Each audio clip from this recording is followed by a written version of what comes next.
وعلى آل سيدنا محمد كما صليت على إبراهيم وعلى آل إبراهيم في العالمين إنك حميد مجيد. قال الله تبارك وتعالى في كلامه المجيد: أعوذ بالله من الشيطان الرجيم بسم الله الرحمن الرحيم. وأقسموا بالله جهد أيمانهم لئن جاءتهم آية ليؤمنن بها قل إنما الآيات عند الله وما يشعركم أنها إذا جاءت لا يؤمنون. ونقلب أفئدتهم وأبصارهم كما لم يؤمنوا به أول مرة ونذرهم في طغيانهم يعمهون. ولو أننا نزلنا إليهم الملائكة وكلمهم الموتى وحشرنا عليهم كل شيء قبلا ما كانوا ليؤمنوا إلا أن يشاء الله ولكن أكثرهم يجهلون. سورۃ الانعام کی ان آیات مبارکہ میں اللہ تبارک و تعالی نے مشرکین کے بارے میں ایک واقعے کا ذکر فرمایا ہے.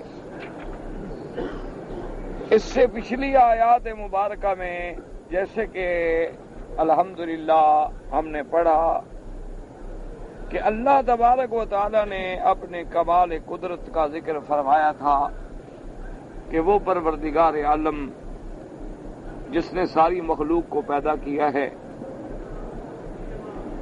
اور وہ پروردگار عالم جس نے ایک گٹھلی سے یا ایک دانے سے کھیت اور درخت پیدا فرمائے ہیں، وہ پروردگار عالم جس نے ملائکہ، انسان، جن، تمام کائنات کی مخلوق کو پیدا فرمایا ہے. یہ ظالم لوگ ایسے ہیں کہ اسی کے ساتھ شریک کرتے، حالانکہ قاعدہ یہ ہے کہ جو خالق ہوگا وہی مالک ہوگا، اسی کا حکم ہوگا. اور پھر آپ نے پڑھا تھا کہ اللہ نے فرمایا کہ جعلوا للہ شرکاء الجن، کہ ان بدبختوں نے اللہ تبارک و تعالیٰ کے ساتھ جنوں کو شریک بنایا ہے. اب جنوں کے شریک بنانے کا مطلب یہ ہوتا ہے کہ بعض لوگ تو واقعی جنوں سے مدد مانگتے تھے، اور بعض علماء نے فرمایا کہ جتنا دنیا میں کفر و شرک ہو رہا ہے وہ کرانے والا کون ہے؟ جن، یعنی ابلیس، شیطان. جو لوگ چاہے سورج کو پوجا کرتے ہیں یا بتوں کی پوجا کرتے ہیں یا چاند تاروں کی پوجا کرتے ہیں یا فلکیات کے چکر میں ہیں یا سیارات سبع کے چکر میں ہیں یا انسانوں کو پوجا کرتے ہیں یا مردہ انسانوں کی قبروں پہ جا کے سجدے کرتے ہیں، یہ تمام شرک کرانے والا کون ہے؟ ابلیس. تو اسی لیے حقیقت تو یہ ہوئی کہ اس کی عبادت کر رہے ہیں. اور اس کے بعد اللہ پاک نے فرمایا تھا کہ ان مشرکین کا، یہود و نصارہ کا، فرقہ ضالہ کی کیفیت دیکھیں عقل کی، کہ اللہ کے لیے انہوں نے بیٹے بنا دیے. اور بعض لوگوں نے اللہ تبارک و تعالیٰ کے لیے بیٹیاں بنا دی، جیسے مشرکین مکہ کا عقیدہ تھا کہ جتنے فرشتے ہیں یہ اللہ کی بیٹیاں ہیں. اور یہودیوں کا یہ عقیدہ کہ عزیر جو ہیں، حضرت عزیر علیہ السلام، وہ اللہ کے بیٹے ہیں. اور نصارہ کا یہ عقیدہ تھا کہ عیسیٰ علیہ السلام جو ہیں اللہ کے بیٹے ہیں. اللہ نے فرمایا دیکھو یہ بدبخت کیا کر رہے ہیں، حالانکہ ان سب کو پیدا کرنے والا بھی تو میں ہوں. تو جب وہ میری مخلوق ہیں، میرے مملوک ہیں، میرے محتاج ہیں، مجھے کیا ضرورت ہے بیٹوں کی؟ بیٹوں کا تو وہ خواہش مند ہوتا ہے جس کو کل ان کا محتاج ہونا ہے کہ میں بوڑھا ہو گیا تو میرا سہارا کون بنے گا، میرے بعد میری جائیداد کا انتظام کون کرے گا. میں تو ساری کائنات کا خالق ہوں. اس لیے اللہ نے فرمایا سبحانہ و تعالی عما یصفون، اللہ کی ذات مقدس ہے، بلند ہے، پاک ہے ان چیزوں سے یہ جو اللہ کی صفتیں بیان کر رہے ہیں۔ ان آیات کے بعد پھر اللہ نے ارشاد فرمایا تھا ان کے رد کے لیے کہ بدیع السماوات والارض، کہ آسمانوں اور زمینوں کو ابتدا سے پیدا کرنے والا، کہ جب ان کا کوئی نمونہ بھی نہیں، کوئی نقشہ بھی نہیں، اور اتنی بڑی کائنات پیدا کر دی، تو جو اتنی بڑی چیزوں کے پیدا کرنے کے پاس کا قادر ہے، اس سے کیا ضرورت ہے اولاد کی؟ اور اگر تم اپنے عقل کے مطابق نعوذ باللہ خدا کے بیٹے بناتے ہو تو خدا کی تو بیوی بھی نہیں ہے، انا یکون لہ ولد ولم یکن لہ صاحبہ۔ اور اس کے بعد بھی فرمایا تھا وخلق کل شیء، اور ہر چیز کے پیدا کرنے والا، وہو بکل شیء علیم، اور ہر چیز کے جاننے والا۔ پھر ارشاد ہوا، اللہ پاک نے فرمایا کہ ذالکم اللہ ربکم لا الہ الا هو خالق کل شیء فاعبدوہ، کہ اے میرے بندے جن کی یہ صفتیں بیان ہوئی ہیں وہ تمہارا رب ہے، جو آسمانوں کو پیدا کرنے والا، زمینوں کو پیدا کرنے والا، چاند تاروں کے پیدا کرنے والا، جانداروں کے پیدا کرنے والا، وہ تمہارا رب ہے، کوئی معبود برحق نہیں مگر وہ۔ اور ہر چیز پر نگہبان اسی کی ذات ہے۔ اور اس کے بعد پھر اللہ نے فرمایا تھا کہ وہ ذات اتنی بلند و بالا ہے کہ لا تدرکہ الابصار، کہ دنیا کی آنکھیں اس کو دیکھ نہیں سکتی، احاطہ نہیں کر سکتی، وہو یدرک الابصار، اور سب کی آنکھوں کا احاطہ کرنے والا۔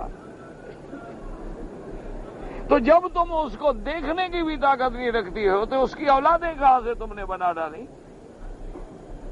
یعنی ساری دنیا کی آنکھیں مل کر بھی اللہ تبارک و تعالیٰ کو نہیں دیکھ سکتی، تو جب تم اس ذات پاک کو دیکھنے کی طاقت نہیں رکھتے ہو تو تم نے اس کے لیے اولادیں کہاں سے گھڑ لی اور بیٹے کہاں سے بنا لیے؟ وہ تو بہت ہی مہربان ہے کہ تمہاری اتنی زیادتیوں کے باوجود بھی تمہیں اس نے زندہ رکھا ہوا ہے، اور رزق بھی دیتا ہے اور صحت بھی دیتا ہے، حالانکہ وہ باخبر ہے، ہر چیز کے جاننے والا۔ ان آیات کے بعد پھر اللہ نے ارشاد فرمایا تھا کہ قد جاءکم بصائر من ربکم، اللہ نے فرمایا کہ میرے مدنی صلی اللہ علیہ وسلم کفار مکہ اور تمام آنے والے زمانے تک اپنی امت کو بتلا دیں کہ اللہ تبارک و تعالی نے تمہارے پاس نشانیاں بھیجی ہیں کھلی ہوئی۔ اللہ تبارک و تعالی نے اپنے مسئلہ توحید کے لیے، اپنی الوہیت اور ربوبیت کے لیے، اپنی انفراد فی العبودیت کے لیے اللہ نے لاکھوں پیغمبر بھیجے، ان کو کتابیں دیں، اور وہ سب کتابیں دلائل لے کر آئے، حجج و بینات و آیات لے کر آئے۔ اگر ان نشانیوں کے بعد، اگر ان چیزوں کے بعد فمن ابصر فلنفسہ، جس نے ان کو مان لیا اس کا فائدہ اسی کو پہنچے گا، ومن عمی فعلیہا، لیکن جو اتنی روشن دلیلوں کے بعد پھر بھی خدا کو نہ مانے اور شرک کرے، جو سب کچھ آنکھوں سے دیکھنے کے بعد، یعنی آپ خود جانتے ہیں کہ دیوی دیوتا جتنے ہیں یہ لوگ خود اپنے ہاتھوں سے بناتے ہیں،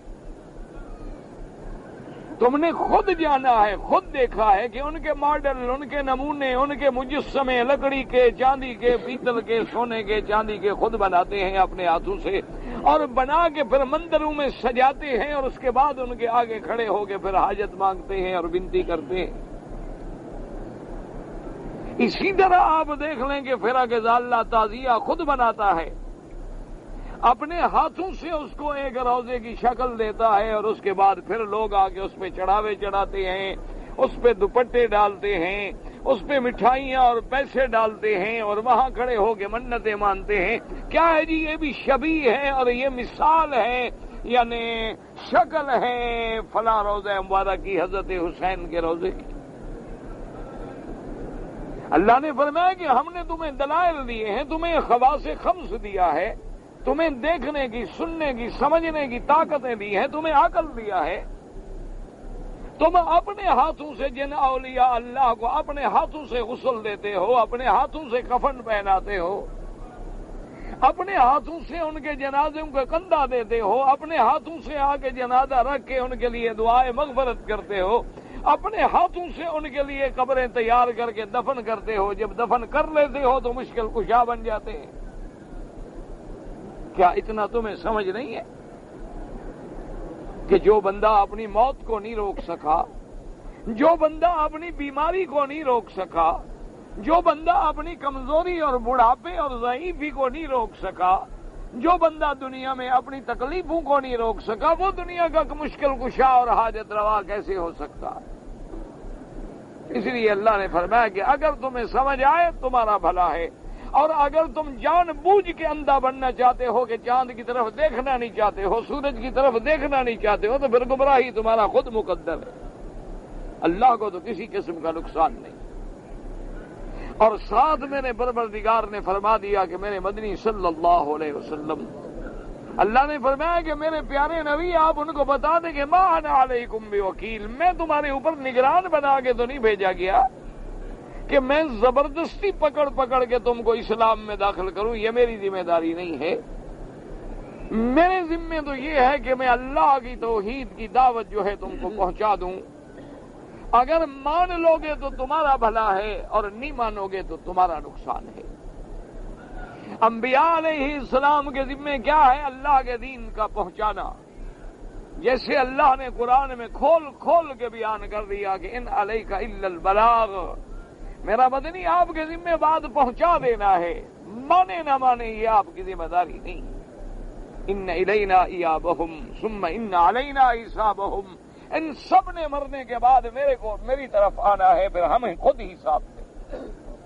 اللہ تبارک و تعالی نے ایسی باتیں واضح کرنے کے بعد پھر یہ ارشاد فرمایا تھا کہ میرا مدنی کذالک نصرف الآیات، اسی طرح ہم اپنی نشانیاں کھول کے بھیجتے ہیں کہ لوگ سمجھیں۔ اور آخری آیات میں اللہ نے اپنے پیغمبر کو حکم دیا تھا کہ اتبع ما اوحی الیک من ربک، میرے نبی میرے محبوب آپ اسی پہ چلیں جو آپ کے اللہ نے آپ پہ وحی بھیجا ہے۔ اللہ کا نبی بھی اللہ کے حکم کا پابند ہے، اللہ کا نبی بھی اللہ کے فرائض، شرائع، اوامر اور احکام کا پابند ہے۔ تو وہی معبود برحق ہے، اس کے سوا کوئی معبود نہیں۔ اگر یہ مشرک نہیں مانتے، اعرض عن المشرکین، آپ چھوڑ دیں، اعراض کریں ان سے، درگزر کریں ان سے۔ اور ساتھ اللہ نے اپنی حکمت بھی بیان فرما دی کہ وَلَوْ شَاءَ اللَّهُ مَا أَشْرَكُوا، اگر اللہ تبارک و تعالی چاہتے تو کوئی بھی دنیا میں شرک نہ کرتا۔ آپ میرے نبی کیوں غم کرتے ہیں؟ اگر اللہ چاہتا تو دنیا میں کوئی مشرک پیدا نہ ہوتا، ساری دنیا موحد ہوتی، ساری دنیا مومن ہوتی، ساری دنیا مسلمان ہوتی، لیکن پھر یہ دنیا دار امتحان تو نہ بنتی۔ اللہ نے تو اس دنیا کو بنایا ہی امتحان ہے، یہ تو دار الامتحان ہے، یہ دار العمل ہے، یہ دار الاختبار ہے، اور امتحان تو تب ہوگا جب حق کے مقابلے پہ باطل بھی ہوگا، جب صدق کے مقابلے پہ کذب بھی ہوگا۔ اگر دنیا میں کوئی جھوٹ بولنے والا ہی نہ ہو تو پھر سچے کی کیا قیمت ہے؟ اگر دنیا میں کوئی مشرک نہ ہو تو پھر مومن کے ایمان کا کیا قیمت ہے؟ یہ اللہ کی حکمتیں ہیں۔ اس لیے فرمایا میرے نبی آپ نہ گھبرائیں، وما جعلناک علیہم حفیظا، ہم نے ان پر آپ کو محافظ و نگران نہیں بنایا ہے۔ اور اس کے بعد پھر اللہ نے اگلی آیات میں ایک اور حکم دیا، فرمایا وَلَا تَسُبُّوا الَّذِينَ يَدْعُونَ مِن دُونِ اللَّهِ، میرے محبوب اپنی امت کو بتلا دیں کہ کسی کافروں کے معبود کو بھی کبھی گالی نہ دیا کریں، یعنی ان کے الہہ باطلہ کو بھی گالی نہ دیا کریں، ان کے دیوی دیوتاؤں کو بھی گالی نہ دیا کریں۔ کیوں؟ اگر گالی دیں گے تو ہو سکتا ہے وہ تمہارے سچے خدا کے بارے میں گستاخی کریں۔ تو اس لیے ایک مسئلہ یہ بھی ہے کہ آدمی بلا وجہ کوئی ایسی بات نہ کرے جس سے فساد کا خطرہ ہو، لیکن یاد رکھیں کہ وہ مسائل جو اسلامی احکام میں اصولی ہیں یا ان کا مقصدی ہے اور ان کا ہونا ضروری ہے تو وہ تو کسی کے لیے نہیں روکے جا سکتے۔ منع یہ ہے کہ ایک مسئلہ ایسا ہے کہ اگر ہم کریں تو فائدہ ہے، لیکن نہ کریں تو کوئی ایسا نقصان بھی نہیں ہے، تو وہاں اسلام کی یہ ہدایت ہے۔ یہ نہیں ہے کہ اگر لوگوں کو نماز پڑھنے سے تکلیف ہو تو اب نماز چھوڑ دیں گے، حضور صلی اللہ علیہ وسلم کے نماز پڑھنے سے مکے والوں کو تکلیف تھی، لیکن حضور نے نماز تو نہیں چھوڑ دی۔ حضور صلی اللہ علیہ وسلم کی توحید بیان کرنے سے ان کو تکلیف تھی، اور انہوں نے خود بھی یہ کہا تھا کہ آپ جناب یہ اپنی دعوت بند کر دیں تو ہم آپ کی مخالفت بند کر دیں گے۔ حضور نے فرمایا تم چاند سورج بھی لا کر میرے ہاتھ پہ رکھ دو، لیکن میں اللہ کی توحید کا مسئلہ تو نہیں چھوڑ سکتا۔ اس لیے سمجھ لیں کہ ایک ہے مقاصد شرعیہ، یعنی شریعت کا مقصود اصلی، ان کو تو کسی کے لیے نہیں چھوڑا جا سکتا، اور ایک ہوتے ہیں مسالے کہ بھی یہ کام تو اچھا ہے لیکن اگر کریں تو اس کا نقصان زیادہ ہے، تو وہاں اسلام اجازت دیتا ہے کہ بلا وجہ نہ چھیڑے۔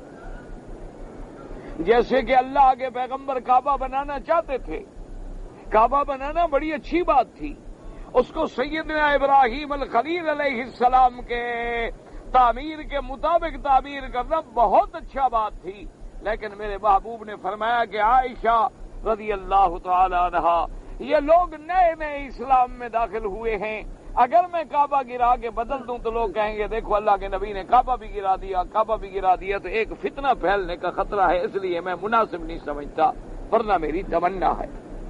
اسی لیے علماء نے حکم دیا ہے کہ اگر کوئی ایسی بات ہے مثلا کہ تم باطل فرقے کے مقابلے پہ ایک بات کر کے ان کے کسی پیر کی، ان کے کسی راہب کی، ان کے کسی پادری کی، ان کے کسی مندر کی بلا وجہ توہین کرتے ہو، کوئی سخت کلمہ کہتے ہو، حالانکہ اس سے کیا حاصل ہو جائے گا، ہمیں کچھ بھی نہیں ملے گا، لیکن نتیجہ یہ نکلے گا کہ وہ تمہارے سچے خدا کے بارے میں کچھ کہیں گے۔ اگر تم گرو نانک کے بارے میں کوئی بات کرو گے، اگر تم ان کے کسی رام اور کسی کرشنا کے بارے میں بات کرو گے، تو ہو سکتا ہے کہ وہ تمہارے محبوب محمد عربی کے بارے میں کوئی بات کہہ دیں، تو نتیجہ تو یہ نکلا کہ پھر ہم گستاخی کا سبب بنے۔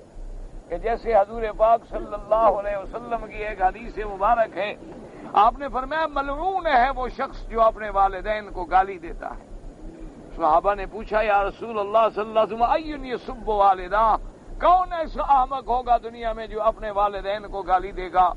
حضور نے فرمایا جب تم کسی کی ماں کو گالی دو گے، جب تم کسی کے باپ کو گالی دو گے تو جواب میں تمہارے والدین کو وہ گالی دے گا، تو نتیجہ یہ نکلا کہ تم نے اپنے ماں باپ کو گالی دی ہے۔ تو اس لیے ہمیشہ یاد رکھیں اسلام کا یہ ایک بڑا سنہری اصول ہے، اور یہ بلند پایا اصول ہے جس سے آدمی کی ہدایت کے راستے کھلتے ہیں۔ اس لیے اللہ نے فرمایا وَلَا تَسُبُّوا الَّذِينَ يَدْعُونَ مِن دُونِ اللَّهِ فَيَسُبُّوا اللَّهَ عَدْوًا بِغَيْرِ عِلْمٍ۔ باقی اللہ پاک فرماتے ہیں کہ ہر آدمی جس لائن پہ چلا ہوا ہے وہ اسی میں مگن ہے۔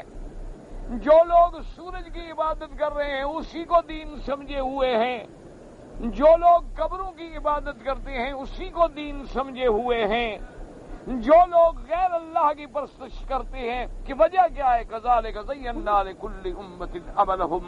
اللہ نے فرمایا کہ جب کوئی امت، جب کوئی جماعت کوئی عمل اختیار کر لیتی ہے اپنی رضامندی سے تو پھر ہم بھی ان کو اسی میں چھوڑ دیتے ہیں۔ اور اس کے بعد اللہ پاک نے فرمایا یہ نہیں ہے کہ ہم چھوڑ دیں گے بس ان سے کوئی نہیں پوچھے گا، ثم الی ربہم مرجعہم، پھر ان سب نے ایک دن مرنے کے بعد میری طرف لوٹ کے آنا ہے، اپنے رب کی طرف لوٹ کے جانا ہے، فینبئہم بما کانوا یعملون، پھر تمہارا رب ان کو جزا دیں گے، سزا دیں گے ان کے اعمال کے مطابق۔ اگر عمل اچھے ہوں گے تو بدلہ بھی اچھا ملے گا، اگر عمل بھیڑے ہوں گے تو سزا بھی اسی قسم کی ملے گی۔ ان تمام واقعات کے بعد اب آپ آیات کو سمجھیں جو آیات ہم نے آج تلاوت کی۔ فرمایا وَأَقْسَمُوا بِاللَّهِ جَهْدَ أَيْمَانِهِمْ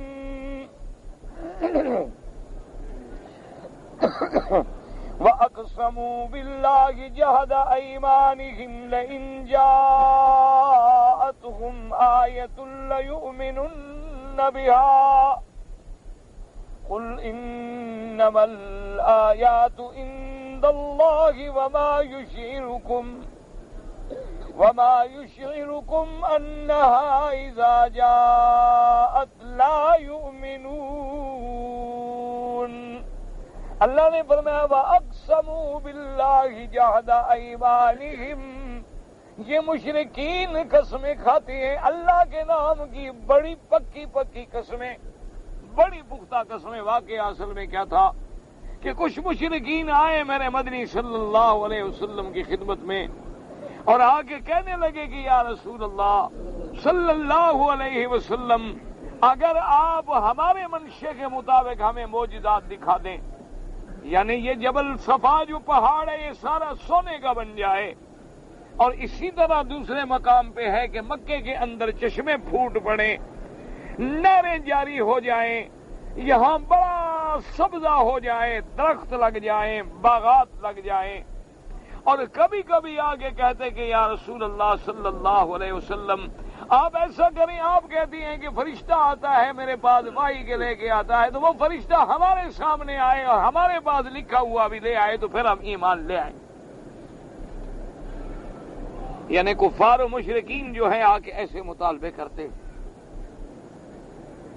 اللہ تبارک و تعالیٰ نے ارشاد فرمایا کہ میرا مدنی صلی اللہ علیہ وسلم یہ جو کہتی ہیں کہ لَإِن جَاءَتْهُمْ آیَةٌ لَّيُؤْمِنُنَّ بِهَا، کہ جو نشانی ہم مانگتے ہیں اگر وہ آپ لا کے ہمیں دکھلا دیں تو ہم ایمان لے آئیں گے۔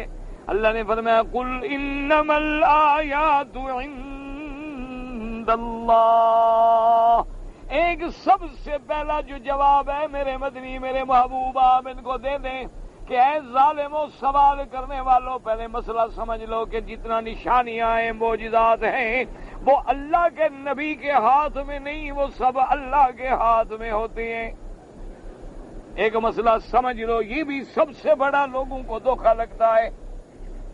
جب کوئی آدمی معجزات کا باب پڑھتا ہے، میرے محبوب کے معجزات دیکھتا ہے، ہر پیغمبر کے معجزات دیکھتا ہے کہ سلیمان علیہ السلام کے حکم پہ تخت اڑ رہا ہے، حضرت سلیمان علیہ السلام کے تابع جن ہیں، پرندے ہیں، چرندے ہیں، حشرات ہیں، حضرت سلیمان سب کی بولیاں سمجھ رہے ہیں، چیونٹی کی بات سمجھ رہے ہیں، جنوں پہ حکم چلا رہے ہیں، ہوا پہ حکم چلا رہے ہیں۔ جب وہ یہ معجزات پڑھتے ہیں کہ میرے محبوب محمد الرسول اللہ صلی اللہ علیہ وسلم انگلی سے چاند کو 2 ٹکڑے فرما رہے ہیں اور ایک رات میں اسراء و معراج پہ جا رہے ہیں، اور میرے محبوب اپنا ہاتھ رکھتے ہیں تو انگلیوں سے پانی کے چشمے جاری ہو رہے ہیں، اور میرے محبوب نے کسی کی آنکھ پہ ہاتھ رکھا ہے تو آنکھ کٹی ہوئی جو تھی وہ درست ہو رہی ہے۔ یہ سارے معجزات برحق ہیں۔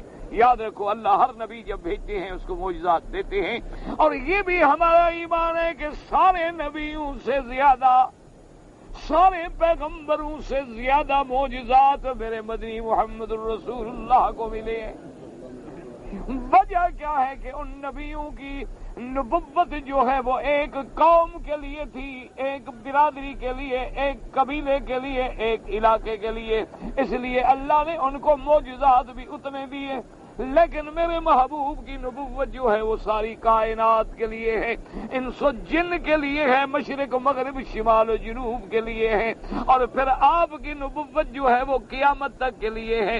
اس لیے اللہ نے سب سے بڑے، سب سے واضح، سب سے ظاہر، سب سے جامع معنی معجزات جو ہیں وہ محمد الرسول اللہ کو دیے ہیں صلی اللہ علیہ وسلم۔ یہ ہمارا ایمان ہے، سمجھ لیں۔ اور سب سے بڑا معجزہ یاد رکھو، ہر پیغمبر کے معجزے برحق، لیکن وہ وقت گزر گیا تو معجزہ بھی ختم ہو گیا۔ موسیٰ علیہ السلام کے معجزے برحق، لیکن جب وہ زمانہ گزر گیا تو معجزہ بھی ختم۔ سلیمان علیہ السلام کے معجزات برحق، وہ زمانہ گزرا تو معجزات بھی ختم، لیکن چونکہ میرے مدنی کی نبوت بھی قیامت تک، اللہ نے ایسا معجزہ قرآن دیا جو قیامت تک موجود ہے کہ نہ نبوت ختم ہوگی نہ معجزہ ختم ہوگا۔ ایک مسئلے کو سمجھیں کہ جتنے پیغمبر ہیں ان کے معجزات برحق ہیں، اور یہ بھی مسئلہ سمجھ لیں کہ حضور کے یا کسی پیغمبر کے معجزے کا انکار کرنا جو ہے وہ کفر ہے، یعنی اللہ کے قرآن کا انکار ہے، اللہ کے نبیوں کے فرمان کا انکار ہے، کیونکہ معجزات قرآن سے بھی ثابت ہیں اور معجزات جو ہیں وہ فرمان رسول سے بھی ثابت ہیں، لہذا جو ان کا انکار کرے وہ بندہ مسلمان نہیں رہتا۔ جیسے بہت سارے فرقے پیدا ہوئے ہیں، وہ یہ کہتے ہیں کہ کوئی معجزہ وغیرہ نہیں ہے۔ بہت سارے فرقے اب بھی دنیا میں موجود ہیں، باقاعدہ انہوں نے کتابیں لکھی ہیں، وہ کہتے ہیں جی کوئی معجزہ نہیں۔ اصل فرق اتنا ہے کہ اس دور میں ہمارے علم جو تھا وہ محدود تھا، ہمارے معلومات جو تھے وہ محدود تھے، تو اس لیے لوگ اس بات کو ایک نئی چیز سمجھتے رہے اور ایک معجزہ سمجھتے رہے۔ آج دیکھو ایک ملک سے دوسرے ملک تک آواز پہنچ جاتی ہے۔ آج دیکھیں کہ کمپیوٹر کے ذریعے کتنی بڑی بڑی چیزیں ہمارے سامنے آ رہی ہیں، سیٹلائٹ کے ذریعے کتنی بڑی بڑی چیزیں ہمارے سامنے آ رہی ہیں، لہروں کے ذریعے ہم آوازوں کو منتقل کر رہے ہیں، ہم ہوائی جہاز اڑا رہے ہیں۔ کون سا معجزہ ہے اگر سلیمان نے بھی تخت اڑا لیا؟ اس لیے بہت سارے لوگ ہیں جنہوں نے معجزات کا انکار کر دیا، وہ کہتے ہیں کوئی معجزہ نہیں۔ وہ کہتے ہیں بات صرف اتنی ہے کہ اس دور میں چونکہ ہمارے اندر اتنی علم نے ترقی نہیں کی تھی، سائنس اتنی آگے نہیں بڑھی تھی، ہمارے معلومات اتنی آگے نہیں گئے تھے، اس لیے انہوں نے جو بات ہمیں بتائی ہم معجزہ سمجھ گئے، حالانکہ بات اتنی ہے کہ ان کو پتہ لگ گیا، ہمیں پتہ نہیں لگا۔ آج جب ہمارے سامنے وہ علوم کھلے ہیں تو ہم بھی دیکھ رہے ہیں، ہم بھی دوربین سے دیکھ کے بتا دیتے ہیں کہ جناب اتنا گہرا پانی ہے اور اس پانی میں اتنی مچھلیاں ہیں اور مچھلیوں کا یہ رنگ ہے اور اتنی مچھلیاں مر گئی ہیں، اتنی زندہ ہیں، فلاں فلاں نسل کی مچھلیاں ہیں، ہم بھی بتا دیتے ہیں فلاں تاریخ کو سورج گرہن ہوگا۔ وہ کہتے ہیں کوئی معجزہ نہیں۔ لیکن بات کو سمجھیں، ایک تو یا تو یہ ہو سکتا ہے کہ انہوں نے حقیقتاً یعنی لفظ معجزہ کا معنی ہی نہیں سمجھا، یا یہ ہے کہ سمجھے تو ہیں لیکن دلوں میں جو اسلام کے خلاف بغض ہے، اناد ہے، اس کو کسی رنگ میں تو ظاہر کرنا ہے نا۔ یا تو ان کو معنی سمجھ نہیں آیا، دھوکہ لگ گیا، انسان ہے، غلطی لگ سکتی ہے، یا یہ ہے کہ غلطی نہیں ہے، وہ جانتے ہیں کہ معجزہ کیسے۔ یاد رکھو جیسے آج کل بھی آپ اخباروں میں پڑھتے ہیں کہ جی فلاں جگہ پر فلاں کام جو ہوا ہے نا جی، وہ تو جی معجزہ کر دکھایا۔ یہ عام محاورات میں، اردو میں، آپ کے اخبارات میں، آپ کی صحافت میں یہ لفظ جو ہے ہر وقت استعمال ہوتا ہے۔ اور جی فلاں آدمی نے تو جی کمال جی معجزہ کر دکھایا، جی معجزہ ہو گیا، جی مجاہدین نے معجزہ کر دکھایا، فلاں نے جی معجزہ کر دکھایا۔ یہ لفظ کا استعمال غلط ہے۔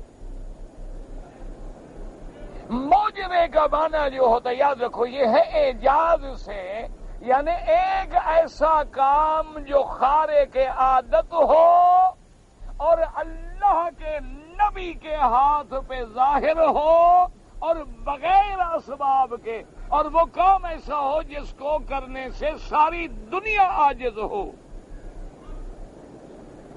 معجزے کا کیا معنی کہ وہ کام کرنے سے یوں آسان سمجھیں کہ ساری دنیا عاجز ہے، وہ کام نہیں کر سکتی، لیکن وہ کام ظاہر بھی اللہ کے نبی کے ہاتھ پہ ہو، اور جب ظاہر ہو تو اسباب بھی نہ ہوں۔ یاد رکھو، ایک چیز ہوتی ہے جس کو کہا جاتا ہے ما تحت الاسباب، ایک چیز ہوتی ہے جس کو کہا جاتا ہے ما فوق الاسباب۔ کیا معنی؟ مثلا میری نظر قریب کی کمزور ہے، اب اگر میں کتاب دیکھتا ہوں تو میں نہیں پڑھ سکتا کیونکہ میری نظر کمزور ہے۔ اب جب میں نے اینک لگا لی، اب میں نے پڑھ لیا، تو یہ نہ کرامت ہے نہ یہ کوئی معجزہ ہے۔ معجزہ اس لیے نہیں کہ معجزہ نبی کے ہاتھ پہ ہوتا ہے، غیر نبی کے ہاتھ پہ نہیں ہوتا۔ کرامت وہ ہوتی ہے جو ولی کے ہاتھ پہ ہوتی ہے، عام بندے کے ہاتھ پہ نہیں ہوتی۔ معجزہ اور کرامت کے لیے ضرورت تھی کہ ما فوق الاسباب ہو، اسباب کے تابع نہ ہو۔ یہ چیز تو اسباب کے تابع، اسباب میں نے اینک لگا لی تو پڑھ لیا۔ اصل تو یہ ہے کہ اینک نہ لگے پھر میں پڑھ لوں تو کرامت بن سکتی ہے، لیکن اگر اینک لگا کے پڑھوں تو کوئی کرامت نہیں بنے گی۔ اسی طرح اگر ہم نے شمسی اور قمری حسابوں کو سامنے رکھے، ان کے دورات شمس اور دورات قمر کو سامنے رکھے، حساب لگا کے اندازہ لگایا کہ کب چاند زمین و آسمان کے درمیان میں آئے گا، اور آئے گا تو کتنا آئے گا، اور اس کا کرے کا قطر کتنا ہے، اس کے کرے کا قطر کتنا ہے، اور اس کی رفتار کتنا ہے، اور کس ملک سے کس وقت میں گزرے گا. ایک بات ہم نے، یہ تو ساری چیزیں ما تحت الاسباب ہیں، یہ تو ما فوق الاسباب نہیں ہے. سمجھے، معجزہ یہ ہے کہ میرے مدنی پاک مکے میں کھڑے ہیں، مینا میں کھڑے ہیں، کوئی مشین نہیں، کوئی رصدگاہ نہیں، کوئی کمپیوٹر نہیں، کوئی سیٹلائٹ نہیں، کوئی میزائل نہیں، کوئی صاروخ نہیں، صرف انگلی سے اشارہ کریں اور چاند دو ٹکڑے ہو جائیں. یہ ہے معجزہ. اسباب وہاں نہیں ہے. اگر اسباب ہوں تو وہ چیز معجزہ، وہ تو چیز معجزہ نہیں ہوتی. آپ ہوائی جہاز میں اڑ کے 4 گھنٹے میں پہنچ جاتے ہیں پاکستان، بحری جہاز میں 8 دن میں پہنچ جاتے ہیں. اگر کار سے جائیں تو آپ کم از کم 15 دن میں پہنچ جائیں گے. تو اس میں کیا معجزہ یا کرامت؟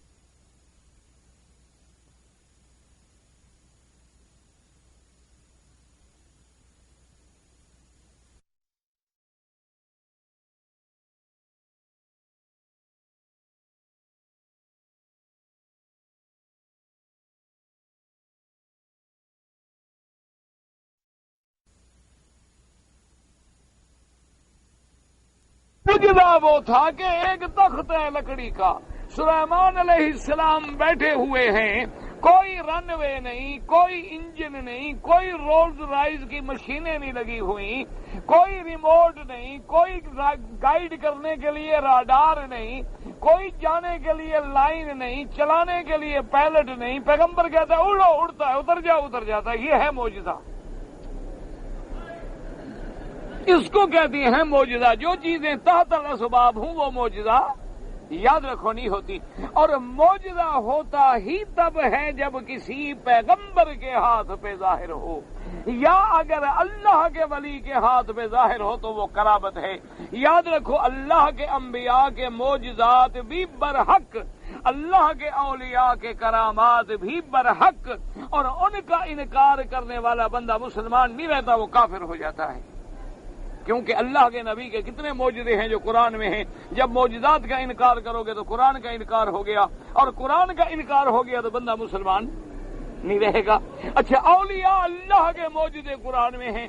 قال الذی عنده علم من الکتاب انا آتیک به قبل ان یرتد الیک طرفک. حضرت سلیمان نے فرمایا مجھے ملکہ بلقیس کا تخت چاہیے.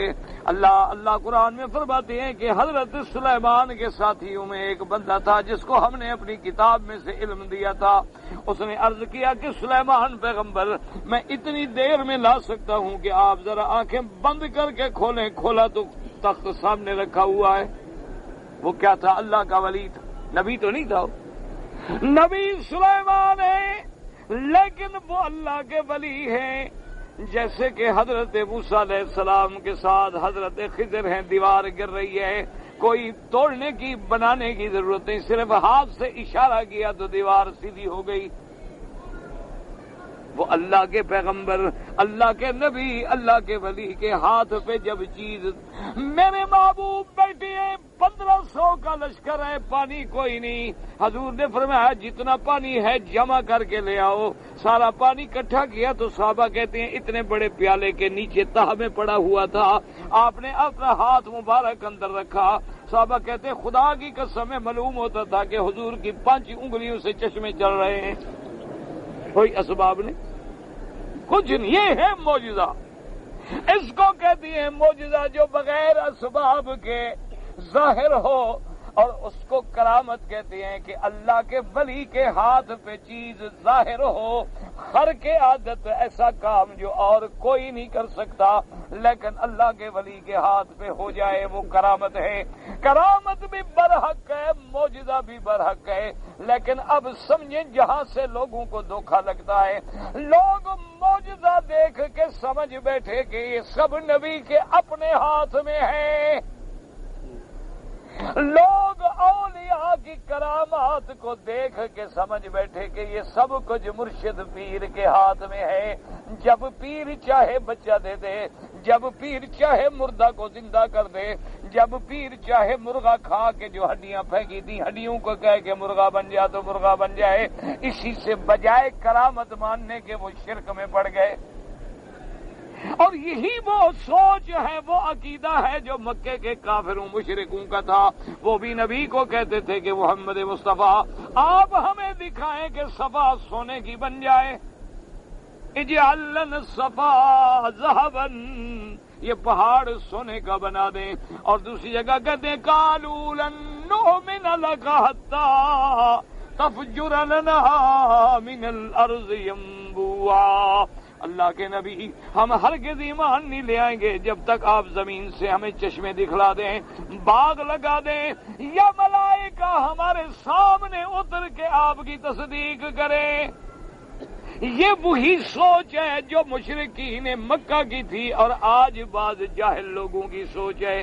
جب وہ اولیاء کی کرامت دیکھتے ہیں تو سمجھتے ہیں کہ پیر سب کچھ کرنے والا ہے۔ اب جب ان کو کہا جائے کہ سارا اختیار اللہ کو ہے بندے کو نہیں، وہ کہتے ہیں مولوی صاحب اللہ کا اختیار ذاتی ہوتا ہے اور ان پیاروں کو اللہ نے اختیار دے دیا ہے، اب یہ انچارج ہیں، اللہ پاک نعوذ باللہ چھٹی پہ ہیں۔ یہ ہے وہ عقیدہ جہاں سے قومیں گمراہ ہوئی ہیں اور بھٹکی۔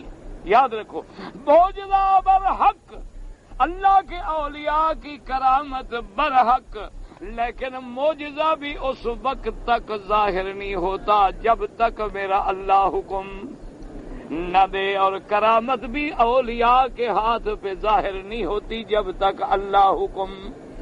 اللہ چاہے تو کرامت ظاہر ہو جائے، حضرت عمر کو مدینے سے نہا بند کا نقشہ دکھلا دیں، حضرت عمر کی آواز 1 مہینے کے سفر تک پہنچا دیں، اور جب اللہ نہ چاہے تو قاتل دوسری صف میں کھڑا ہے، عمر کو پتہ نہیں لگتا۔ یہ ہاتھ اللہ کے ہاتھ میں۔ اللہ تبارک و تعالی چاہیں تو براق بھیج کے رات کے بعد حصے میں بیت المقدس پھر معراج کروا دیں، اور اگر اللہ کی حکمت ہو تو حکم دیں کہ میرا محبوب معراج تو میں نے آپ کو رات کے بھی گھنٹوں میں کرا دیا، لیکن مدینے کی ہجرت کے لیے تکلیفیں برداشت کرنی پڑیں گی، پہلے تو 3 دن غار میں چھپ کے بیٹھے رہیں۔ یہاں براق نہیں آ سکتی تھی مدینے پہنچانے کے لیے، براق تھک گئی تھی۔ اور پھر جب نکلے تو ایک صدیق ہو، ایک صدیق کا غلام ہو، اور ایک راستے دکھلانے والا ہو، اور پہاڑوں میں چھپ چھپ کے مدینے کا سفر کرے میرا محبوب، تاکہ ہجرت کا ثواب بھی ملے اور امت کو ہجرت کا سبق بھی ملے۔ ورنہ اگر اللہ چاہتے ایمان سے کہیں کیا براق پر اللہ کے نبی مدینہ نہیں جا سکتے تھے؟ بیت المقدس جا سکتے ہیں، مدینہ کیوں نہیں جا سکتے؟ اگر اللہ کے نبی کے حکم پہ چاند 2 ٹکڑے ہو سکتے ہیں تو پھر اللہ کے حکم سے جب حضور نے خندق کے موقع پہ دعا کی، اللہ نے ہوا بھیجی اور سارے کافروں کے خیمے لشکر سب تتر بتر ہو کے بھاگ گیا، لیکن احد میں نہ ہوا بھیجی نہ فرشتوں کو حکم دیا، میرے محبوب کے 70 پیارے شہید ہو گئے۔ وجہ کیا ہے کہ سب کچھ کس کے ہاتھ میں ہے؟ اسی کو سمجھو۔ اسی لیے اللہ چاہتے ہیں تو کبھی اپنے اولیاء کے ہاتھوں پہ کرامت صادر کر کے اپنے اولیاء کی عزت و شان لوگوں میں ظاہر کر دیتے ہیں کہ یہ میرے محبوب ہیں، پیارے ہیں، اور کبھی چاہتے ہیں تو انہی اولیاء پہ مصیبت ہے، تکلیفیں ہیں، بیماریاں ہیں، وہ اپنی بیماری بھی بیچارے نہیں ہٹا سکتے، ان کی مرضی۔ اس لیے جب کافروں نے زور دیا کہ میرے مدنی یہ معجزہ دکھاؤ، یہ معجزہ دکھاؤ، یہ معجزہ دکھاؤ، ہم ایمان لائیں گے، اللہ نے فرمایا میرا محبوب آپ ان کو جواب دیں، قل سبحان ربی هل كنت الا بشرا رسولا۔ اللہ نے فرمایا میرے محبوب آپ ان کو جواب دے دو کہ میرے رب کی ذات پاک ہے، سب کچھ اس کے ہاتھ میں ہے، میں تو ایک انسان ہوں، اللہ کا بھیجا ہوا رسول ہوں، میرے ہاتھ میں تو معجزے نہیں کہ میں اٹھا اٹھا کے تمہیں دکھاتا جاؤں۔ اس لیے اس آیت کو بھی سمجھو، فرمایا وَأَقْسَمُوا بِاللَّهِ جَهْدَ أَيْمَانِهِمْ لئن جاءتهم آیۃ لیؤمنن بها، اللہ فرماتے ہیں میرے محبوب کافر آ کے بڑی پکی پکی قسمیں کھاتے ہیں کہ اگر یہ معجزہ دکھا دیں تو ہم ایمان لے آئیں گے۔ اللہ نے فرمایا کہ میرا محبوب پہلی بات تو یہ ہے کہ یہ کون جانتا ہے کہ ہم ان کو اگر یہ معجزے دکھا دیں گے تو یہ ایمان لائیں گے۔ میرا مدنی یہ عناد ہے، یہ بغض ہے، اللہ جانتا ہے یہ سب کچھ دیکھنے کے بعد بھی ایمان نہیں لائیں گے۔ کیوں؟ اور ایک حدیث میں آتا ہے کہ میرے محبوب نے تمنا کی، کچھ صحابہ نے بھی تمنا کی کہ اگر اللہ ان کافروں کے مانگنے کے مطابق بھی ایک معجزہ دکھلا دیں تو اللہ کے آگے کوئی بات مشکل تو نہیں ہے، شاید یہ مسلمان ہو جائیں۔ اللہ نے جبریل کو بھیجا کہ جبریل جا کے میرے مدنی پہ سلام پڑھو اور جا کے میرے محبوب سے کہہ دو کہ محمد مصطفیٰ اگر آپ چاہتے ہیں کہ جو کافر معجزہ مانگے ہم دکھلا دیں، پھر ہمارا بھی ایک فیصلہ سن لیں، سنت اللہ التی قد خلت، پھر میرا بھی فیصلہ ہے، میری بھی سنت ہے کہ جو قومیں خود معجزہ مانگیں اگر میں وہ معجزہ دے دوں اور پھر قوم ایمان نہ لائے، پھر اس قوم کو میں زندہ نہیں چھوڑتا، اپنا عذاب بھیج کے ہمیشہ کے لیے ختم کر دیتا ہوں۔ یہ پھر میرا بھی فیصلہ ہے۔ قوم صالح نے معجزہ مانگا کہ اونٹنی پتھر سے نکل کے سامنے کھڑی ہو جائے، ہم نے معجزہ دے دیا، لیکن جب نہ مانا تو نتیجہ کیا ہے کہ آج قوم صالح ملتی بھی نہیں، کہ کہاں ہے، نہ عاد ملتے ہیں، نہ سمود ملتے ہیں، نہ قوم صالح ملتے ہیں۔ اللہ نے ان کی نسلیں بھی ختم کر دی، نسلوں میں بھی کوئی بندہ باقی نہیں جو یہ کہہ سکے فلاں قبیلے کا ہے۔ اللہ نے فرمایا میرا مدنی اگر آپ چاہتے ہیں جو مشرکین مکہ مانگتے ہیں ہم دکھا دیں گے، لیکن اگر یہ ایمان نہ لائے تو پھر ان کی بھی نسل میں کوئی نہیں بچے گا، یا اگر پھر چھوڑ دیں ان کو ان کی ضد پر، جن کے مقدر میں ہدایت ہے وہ ایمان لے آئیں گے، اور جن کے مقدر میں ہدایت نہیں وہ ایمان نہیں لائیں گے۔ اگر ایمان لانا ہوتا تو پھر قرآن سے بڑا معجزہ کون سا ہے، یہ اس پر بھی تو ایمان نہیں لے آئے۔ اگر ایمان لانا ہوتا تو بیت المقدس میں جانا، آسمانوں پہ جانا، معراج کا ہونا کون سا عام معجزہ ہے؟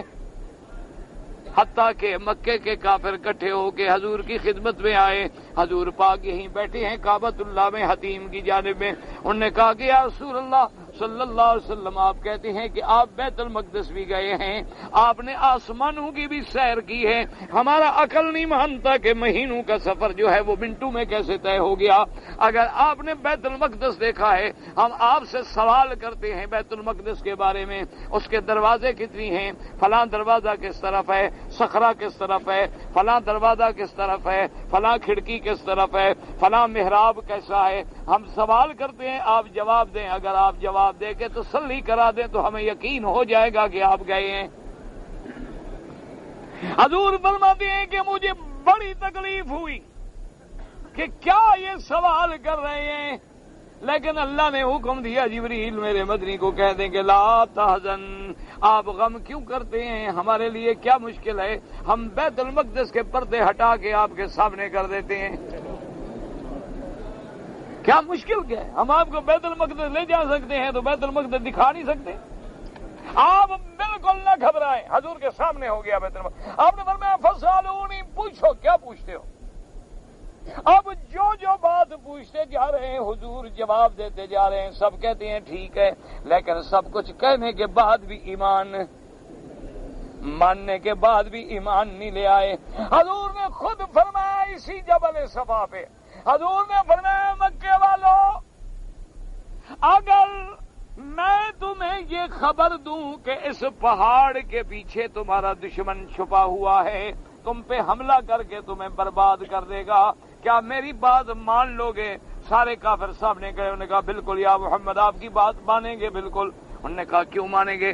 سارے کے سارے کہنے لگے ما جربناک الا صادقا عادلا، محبوب خدا ہم نے 40 سال میں اپنے تجربے میں آپ کی زبان پہ کبھی جھوٹا لفظ بھی نہیں دیکھا، آپ نے ہمیشہ سچ کہا ہے۔ حضور نے فرمایا مجھے سچا بھی سمجھتے ہو، امین بھی سمجھتے ہو، عدل والا بھی سمجھتے ہو، تو پھر ایک بات مان لو، قولوا لا الہ الا اللہ، بس کلمہ پڑھ لو اللہ کی توحید۔ کہنے لگے اچھا اسی لیے ہمیں بلایا تھا، او نعوذ باللہ بربادی ہو، ہلاکت ہو، یہ بات تو ہم نہیں مانتے نا۔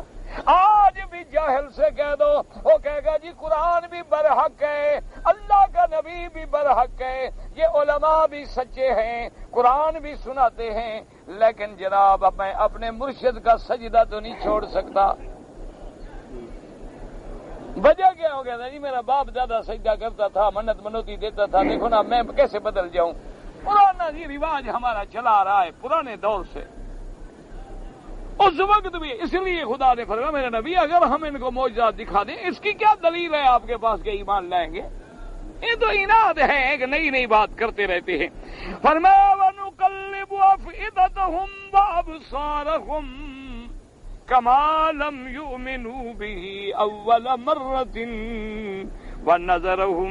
وَنَذَرُهُمْ فِي طُغْيَانِهِمْ یعمہون۔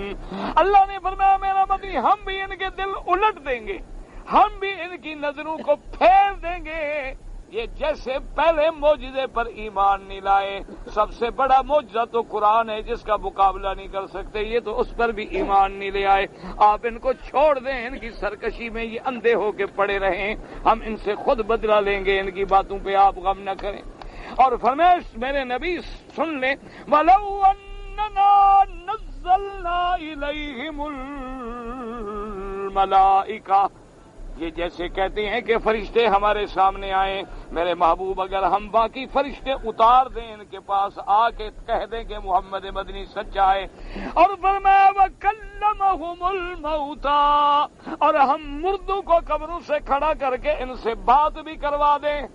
یہ کہتے ہیں نا جی اگر آپ سچے ہیں قیامت ہوگی تو فاتو بے آبائنا، ہمارے باپ دادے کو لے آؤ۔ وَحَشَرْنَا عَلَيْهِمْ كُلَّ شَيْءٍ قُبُلًا مَا كَانُوا لِيُؤْمِنُوا إِلَّا أَن يَشَاءَ اللَّهُ۔ اور میرا مدنی ہر چیز ہم ان کے سامنے کر دیں، ان کے سامنے فرشتے بھی آ جائیں، ان کے سامنے تیرا خدا بھی آ جائے، یہ پھر بھی ایمان نہیں لائیں گے ہرگز۔ ہم جانتے ہیں، ورنہ ہمارے لیے کیا مشکل ہے، ہم جو چاہیں کر دیں، ہم چاہیں فرشتے اتار دیں، چاہیں تو مردوں سے باتیں کروا دیں، چاہیں تو فرشتوں کو ان کے سامنے کر دیں، لیکن ما کانوا لیؤمنوا الا ان یشاء اللہ، یہ ایمان نہیں لے آئیں گے ہاں اگر اللہ چاہے ہدایت دے دے تو اس کی مرضی۔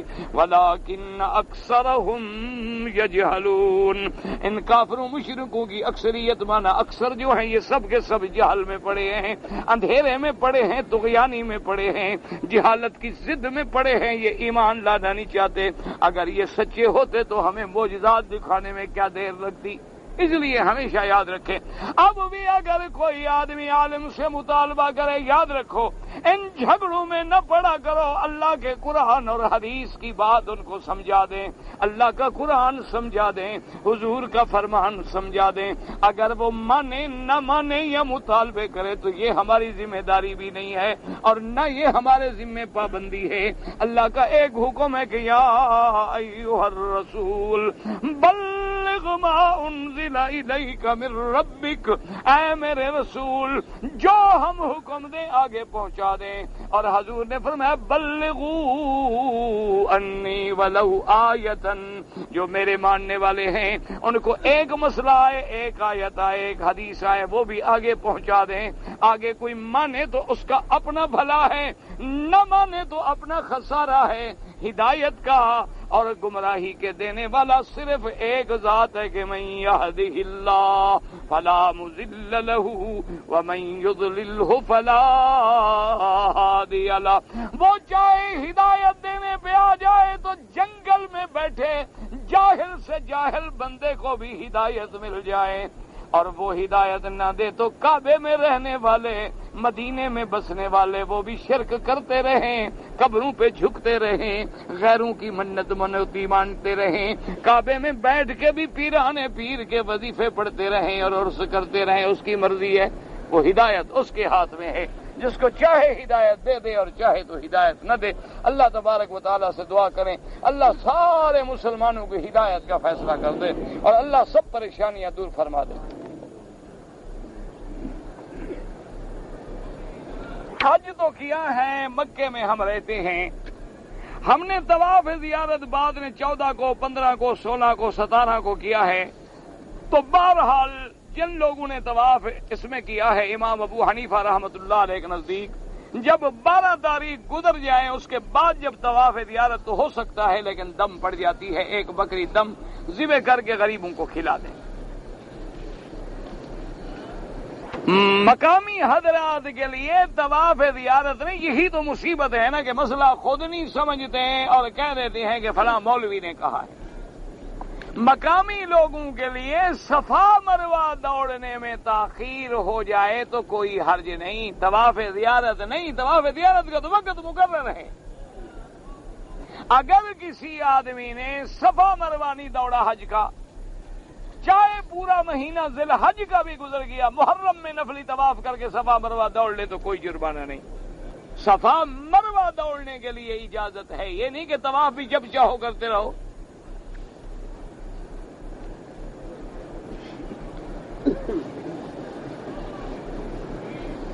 زکوٰۃ کا پیسہ کے لیے اگر زکوٰۃ کا پیسہ ہے میں راستہ بنا دوں یا سڑک بنا دوں نہیں لگا سکتے۔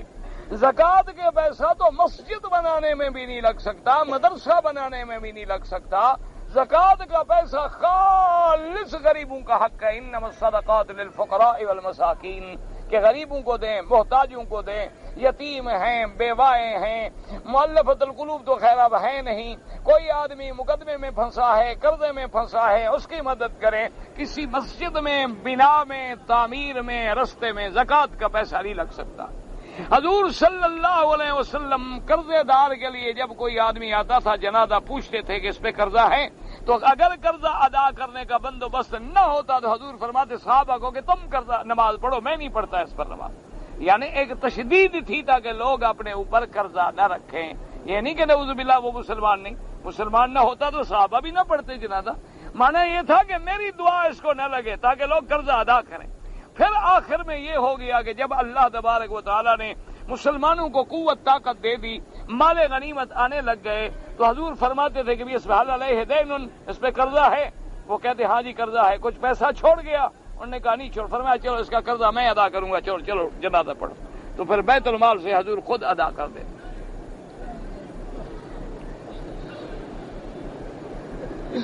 اگر ایک آدمی کو خانے کعبے کی اندر کی مٹی مل جائے، وہ تبرک کے لیے انگوٹھی میں نگینہ بنوا لے، بالکل بدعت ہے، خالص بدعت ہے۔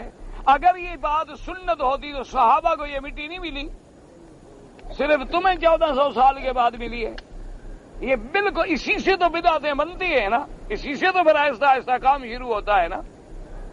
وہ چیز سنت ہے جہاں کا تبرک ماء زمزم ہے اور مدینے کا تبرک کھجور ہے، باقی سب باتیں جو ہیں وہ ہماری گھڑی ہوئی ہیں۔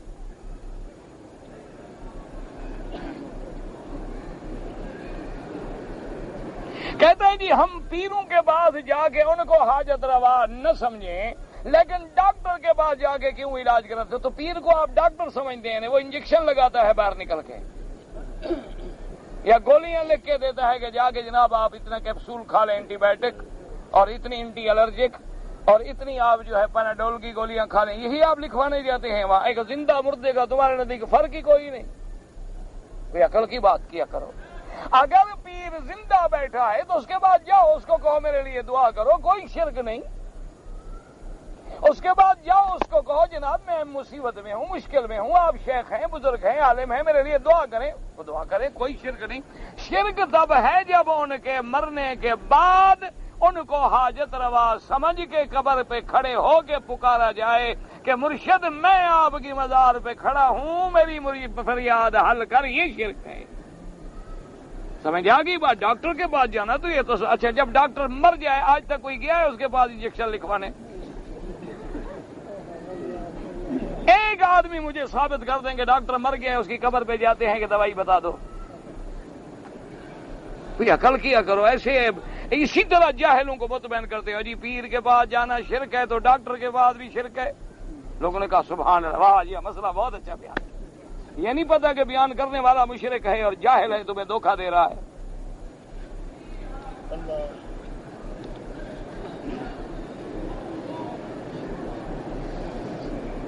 کوئی آدمی بیماری کی وجہ سے آدمی کا پتہ نہیں کیا ہے، نہیں مجھے نہیں سمجھ آیا کیا لکھا ہے آپ نے. ایک جہاد کرنے کی تمنا ہے، شادی کرنے کا تمنا ہے، تو اللہ پاک دونوں پوری کرنے کو مشکل نہیں ہے.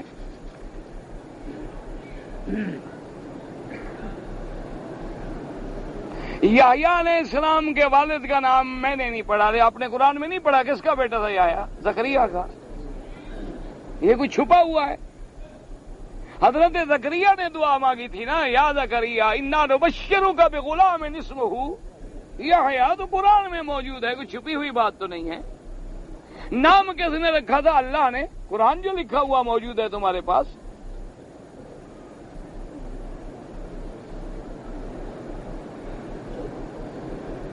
اگر آدمی جنت میں جو مسلمان کی بیوی ہے وہ حوروں کی سردار ہوگی.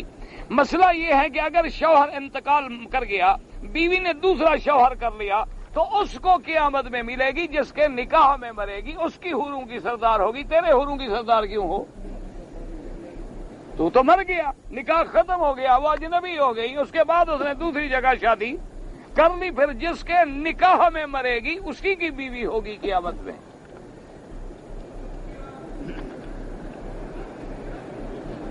وضو میں گردن کا مسح کرنا صرف احناف کے نزدیک، باقی ائمہ کے نزدیک نہیں ہے. مصطفیٰ کا معنی جس کو اللہ نے چن لیا ہو.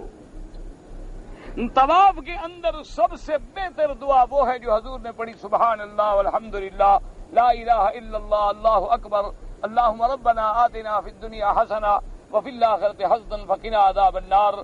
چونکہ دعائیں تو سب بہتر ہیں لیکن وہ سب سے بہتر ہے جو میرے محبوب نے پڑھی ہو. انشورنس جو ہے اس میں سود بھی ہے اور جوا بھی ہے، دونوں بلائیں ہیں. صرف سود بھی نہیں، سود بھی ہے اور جوا بھی ہے. آپ نے 10 لاکھ کی انشورنس پالیسی لی 10 سال کے لیے. 10 سال اگر آپ نے ابھی پہلی 2 پیمنٹ دی تھی اور مر گئے تو آپ کو 10 لاکھ ملے گا. تو جوا لگ گیا نا آپ کا، کہ دیا آپ نے 2000 اور ملا 10 لاکھ. اگر آپ 10 سال تک نہیں مرے تو وہ 10 لاکھ بما سود کے آپ کو واپس ہوگا. تو لہذا اس میں سود بھی ہے اور جوا بھی ہے، اس لیے حرام ہے. اب ان سے پیسے لے لو اور بغیر ثواب کے کسی کو دے دو. مجھے گیس کی تکلیف ہے، آپ ہر نماز کے لیے نیا وضو کریں پھر پڑھتے رہیں، پھر اگر ہوا خارج ہو تو آپ کے بس میں نہیں ہے. وطر جو ہے امام ابو حنیفہ رحمۃ اللہ علیہ کے نزدیک واجب ہیں، اس لیے اگر چھوٹ جائیں تو قضا کرنے پڑیں گے. باقی ائمہ کے نزدیک سنت ہیں، چھوٹ گئے تو چھوٹ گئے، قضا نہیں ہوگی. اگر خطبہ شروع ہے اور کوئی آدمی آئے، امام ابو حنیفہ رحمۃ اللہ علیہ فرماتے ہیں کہ جب خطبہ شروع ہو تو ہر چیز بند، نہ نماز، نہ تبلیغ، نہ اشارہ، حتیٰ کہ کوئی دوسرا گڑبڑ بھی کرو اس کو بھی نہ کہو کہ چپ کرو. یعنی امر بالمعروف جیسی چیز بھی بند ہے. لیکن امام احمد بن حنبل رحمۃ اللہ علیہ کے نزدیک اگر آئے امام خطبہ بھی شروع کر دے 2 رکعت پڑھ سکتا ہے، پڑھ کے بیٹھے. اب خطبہ شروع ہو تو میں لوگوں کو خاموشی کے ساتھ پانی دیتا رہوں، بالکل نہ دے، منع ہے. آپ بیٹھ کے خطبہ سنیں. اس قسم کے لوگ جو کام کرتے ہیں وہ کہتے ہیں تاکہ دیکھ لیں جو بعد میں کچھ خیرات مل جائے گی نا، اور کیا ہے. ورنہ وہ خطبے کی دیر 20 منٹ کا خطبہ ہوتا ہے، لوگ فوت ہو جائیں گے بغیر پانی کے. کربلا میں بیٹھے ہیں تم پانی پہنچاتے ہو، بڑی مہربانی کر رہے ہو. اصل مقصد یہ ہوتا ہے دیکھنے پانی پلانے والا فقیر ہے بابا، اس کو بھی تو کچھ دینا ہے نا. بالکل ناجائز ہے. جہاں بیٹھے ہو بیٹھ جاؤ، مت پلاؤ پانی. ہر کوئی اٹھ کے پی لے گا انشاءاللہ جمعہ کے بعد، اور 15-20 منٹ میں انشاءاللہ بغیر پانی کے کوئی فوت نہیں ہوتا. لڑکے کی شادی کر لی ہے، مہر 1,00,000 روپیہ ہے، 50,000 ادا کر دیا، 50,000 باقی ہے، اس کے عوض میں ان کو زمین دے دوں، جو بھی دے دو اس کو 50,000 پورا کرو، 1,00,000 جو مہر لکھا ہے وہ ادا کرو، زمین دے کے ادا کرو، پیسہ دے کے ادا کرو، جیسے کرو۔ ہم عمرے کے لیے آئے ہوئے ہیں، جانے کے وقت طواف ودا کریں، ہاں افضل یہ ہے کہ طواف ودا کے بعد نہ جائیں، لیکن بعض علماء فرماتے ہیں کہ حاجی کے لیے تو فرض ہے، واجب ہے، لیکن عمرے والوں پر واجب نہیں، یعنی نہیں کرے گا تو دم نہیں پڑے گی، حاجی اگر نہ کرے تو دم پڑ جاتی ہے، لیکن بعض علماء فرماتے ہیں کہ حضور کی حدیث مبارک جو ہے مطلق ہے کہ آخر کہ آخر کہ آخر کہ آخر کہ آخر کہ آخر کہ آخر کہ آخر کہ آخر کہ آخر کہ آخر کہ آخر کہ آخر